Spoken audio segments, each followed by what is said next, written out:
Millz here, part of Pick Dawgz. UFC bet with me. Who's ready to bet on UFC? Me. That's who. So I'm back. And I got you guys covered for all the fights between Cannonier and Barilo. We got about 10 or 11 fights to talk about. But of course, throughout this video, what I'm going to do, I'm going to give you guys my prediction on how the fight's going to go out. I'm going to let you guys know if I'm betting it or not. And then at the end of the video, I'm going to let you guys know my two-leg parlay, my bulletproof parlay, or whatever else we got to get you guys paid. But before we do that, I need all you guys to do one thing for me, man. We're starting this off live and early, okay? So let me know exactly who is your favorite lightweight fighter in the UFC. Lightweight is 155 division, okay? So type it in the comments below, okay? We're going to start it off like that. And then let me know who's your favorite lightweight fighter of all time. Y'all got some time, okay? So go ahead and Google it up and see who it is for y'all. Let me know in the comments below. But hey, man, how'd you guys do last week? Because over here at the UFC Bet With Me series, we went 9-3. 9-3 is good, but it ain't great. And I'm trying to get great today, so I'm not trying to miss one pick, okay? Let's talk about some of the things, all right?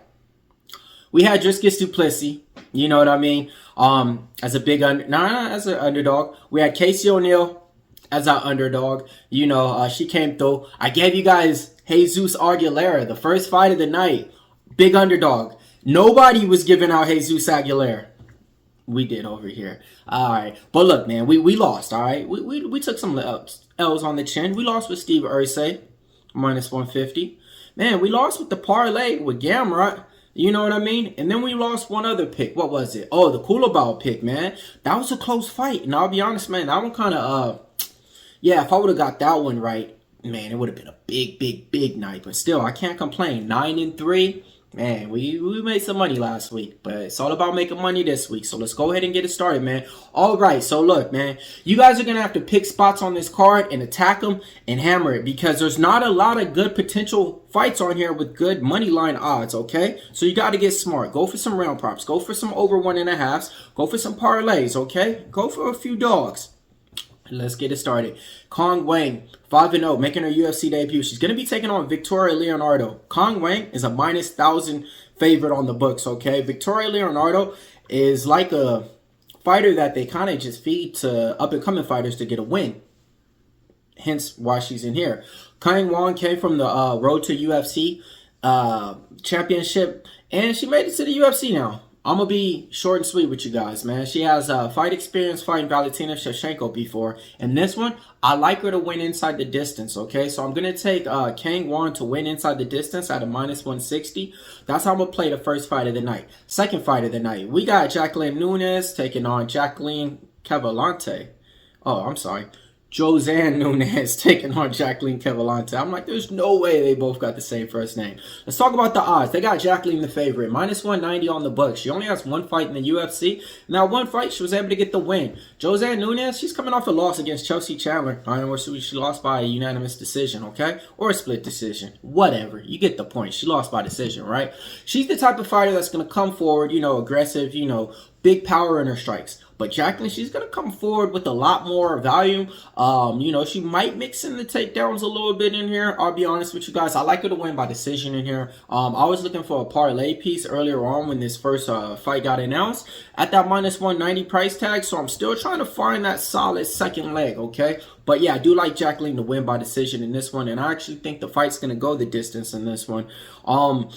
Next fight on the card. All right, we got Zach Reese, 7-1, taking on Jose Medina. Zach Reese opened up a minus 450. He's all the way up to like a minus 600 on the books. 2 fights in the UFC. First fight against Cody Brundage. He went for a choke, a guillotine. He got picked up and slammed and knocked down, right? I didn't hold that against him, even though I did have a play on him in that one. Second fight, he came back and got the win. And I bounced back with him in that spot, you know? And the same thing, man. I think he's going to be able to get the win inside the distance in this one. His opponent, Jose Medina, made his UFC debut on the Contender Series, man. He lost that fight and still got signed. The reason why he got signed, because he was happy to be in the cage and he was getting beat up, and it was something about his personality. Dana White was like, I don't know what it is. I like him and signed him, you know, so he could take a beating and, you know, he's going to be in there to fight, you know, so I think that's really why Dana White signed him, man. He wants fighters that's going to go in there and fight. You're not going to win every single time. But in this one, man, he got a tall task. He's stepping up to a higher weight class in this one, I want to say, or else he's stepping down. One of the two. I really don't remember. Wait. He's stepping down. Because he was a light heavyweight. He was a big boy. Now he's stepping down to 185. He's stepping down and he's way the smaller fighter, I want to say, in this one, man. Zach Reese is going to have him, I think, by about like 3 or 4 inches. I think Zach Reese is going to be able to win inside the distance in this one. All right, next fight taking place, man. We got Vasily Borralho. Man, I'm sorry. Slava Claus, man. You already know, man. We got Borralho, minus 240 favorite, taking on James Liontop. All right, Borralho, he got finishes last time out against Chase Hooper. I remember that fight because I had Chase Hooper money line, and we had him inside the distance too. So we was able to get paid on that one, okay? Now look, Borralho is a good striker, man. You know, he sets up his jabs nice. He even goes to the body, okay? Liontop, he made his UFC debut against my boy Chris Padilla and got subbed in a play that I had Chris Padilla in, you know. In this one, I was on Liontop earlier on in the week. But just looking at it, man, I'm probably not going to bet Borralho in this spot, man. Oh, man, Liontop. Yeah. I think fight not going the distance is the best bet. The pick is going to be Borralho, though. I was on Liontop, man, for the last, like, 2-3 days. But then I just started digging a little bit deeper and seeing that it's striker versus striker, you know, and he's not nothing too special, you know, so I think Borralho's going to win, but the price is not right and the price is off. If he was a minus 140, minus 150, I could get to the window with it and do something, maybe a parlay. But minus 2-1 favorite for Borralho, I'm going to save my money and I'm going to just keep looking at other fights on the card. But like I said, I do like fight not going the distance as that one. I actually think that's a good bet, man. All right. Here we go. Keep it going. We got a new fight now because we got one of the fighters that pulled out. Dennis Bazooka was supposed to be taking on, who was it, Danny Silva? And Danny Silva hurt his foot training. So now we got a new opponent, Francis Marshall. Francis Marshall, I think he's, what, 1-2 or 2-1 in the UFC. Familiar with this style. Dennis Bazooka, he's 1-2 in the UFC as well. I don't know what the odds are yet, but I had Silva when he was taking on Bazooka in this one. I like Francis Marshall in this one. I don't care that he's called up on short notice either.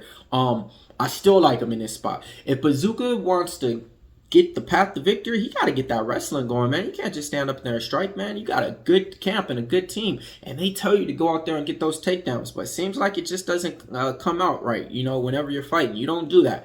In this one, Francis Marshall, on short notice, I mean, yes, round 3 is going to be iffy, okay? Round 1, I think he's going to look real solid. Well, I think it's going to be a solid display from both. I'm hoping I could get plus money with Francis Marshall. I should, right? Because it's on short notice, okay? But I just haven't been too impressed with Bazooka.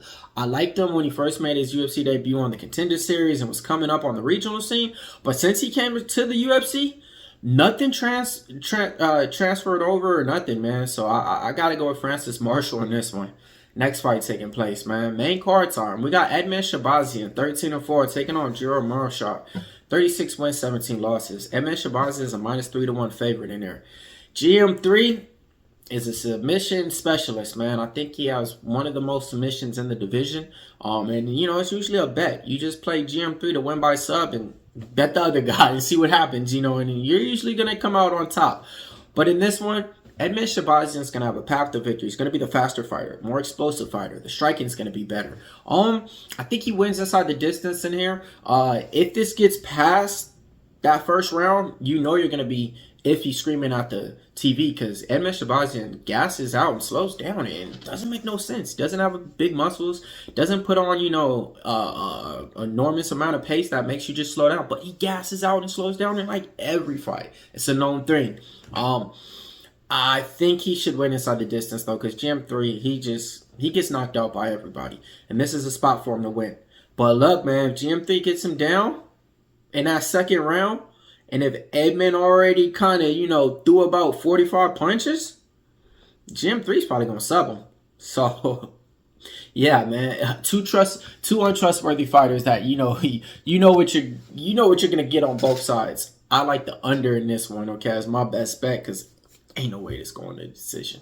But I think Shabazian wins by KO. I say round 1, man. He gets it done real quick and fast. All right.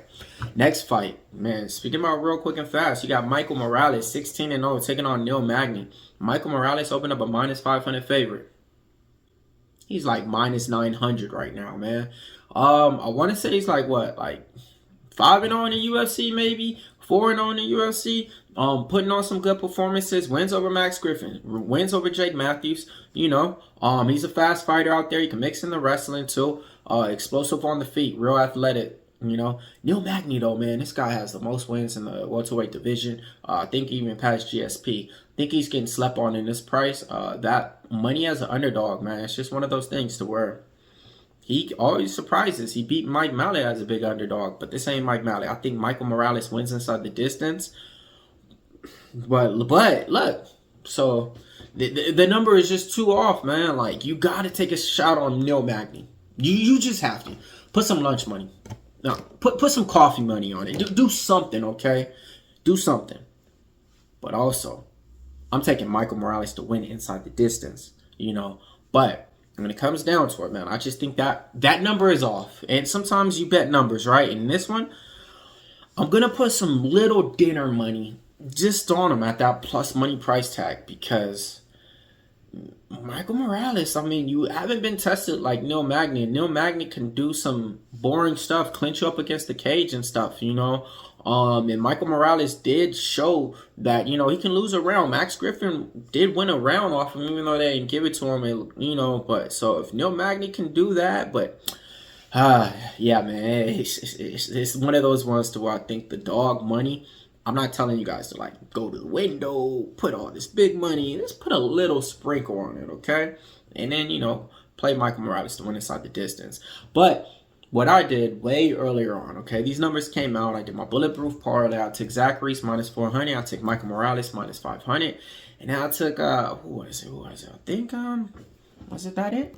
I think it was that. I think it was those two. And I did a bulletproof. Let me look up and down. Oh, and I did Danny Silva.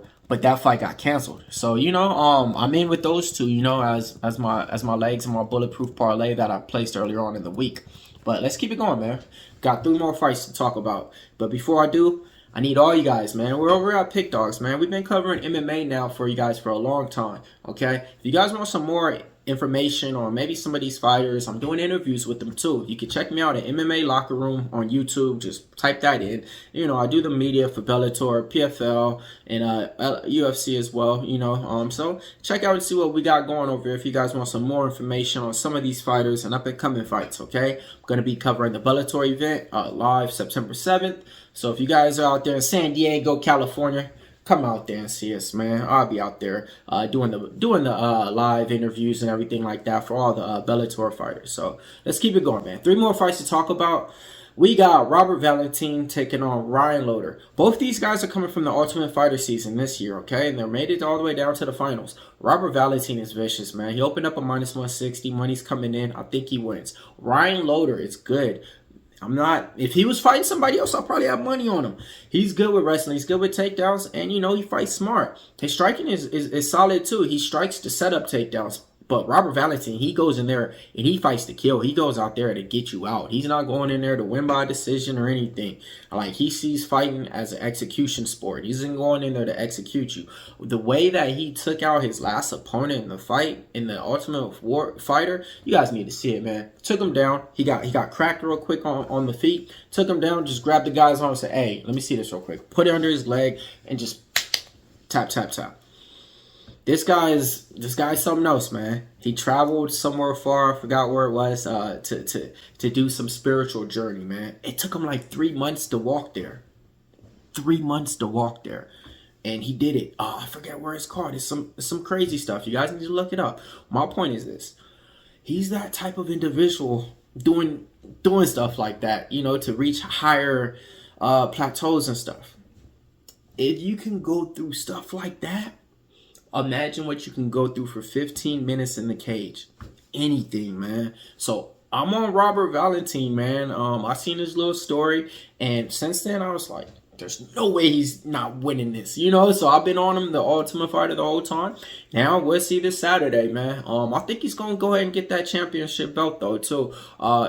I'm sorry, not championship belt. He's gonna get that Ultimate Fighter title, man, because he's one of the smarter fighters out there. During the season, they took him as a fighter, fighting actively, and made him a coach for the team. So he was coaching fighters and preparing for his fights at the same time in their corner, like holding pads, telling them what to do while they're in the corner for his team and everything. Man, I think this guy is real good, man. And his fight IQ is there, and I think he wins inside the distance in this one. I got to the window with him at a -160. Let's do the same. All right, co-main event time, man. We got a good one, man. We got Angela Hill taking on Tabitha Ricci. Both these girls are like making strides in the division. One fighter's like ranked number 11, the other one's ranked number 10. Both these odds came out pretty much as a pick'em. You had Angela Hill as a slight favorite, -115. You had Tabitha Ricci come back +105. Money's coming in, evening up. Both these girls, I think. All right, man. I like Tabitha Ricci in this spot. I think that she's going to be able to get the wrestling and the clean striking and just push that grit forward pace. Angela Hill is one of the better fighters in the division, man. She just goes out there and wins. She knows what to do. Fight IQ is there. She's good with value. Both these girls are kind of going to be around a similar size too with the frame. I said it a long time ago, and I said never bet against Angela Hill. And I kind of been on the Angela Hill side the last 2 times. Last maybe 2 or 3 times, man. We've been making some money, man. I'm doing it, though, man. I think Tabitha Ricci wins in this one, man. I also think fight goes the distance in this one as well. Of course, it's going to be chalky. But if you want to get something, what you could do is take the over in that fight, over in 2 more fights, get a parlay, meet me at the window, and let's get paid. Whichever way you guys bet on this fight, there's both these fighters got ways to win, man. But I just got to go with Tabitha Ricci because I think it's her time.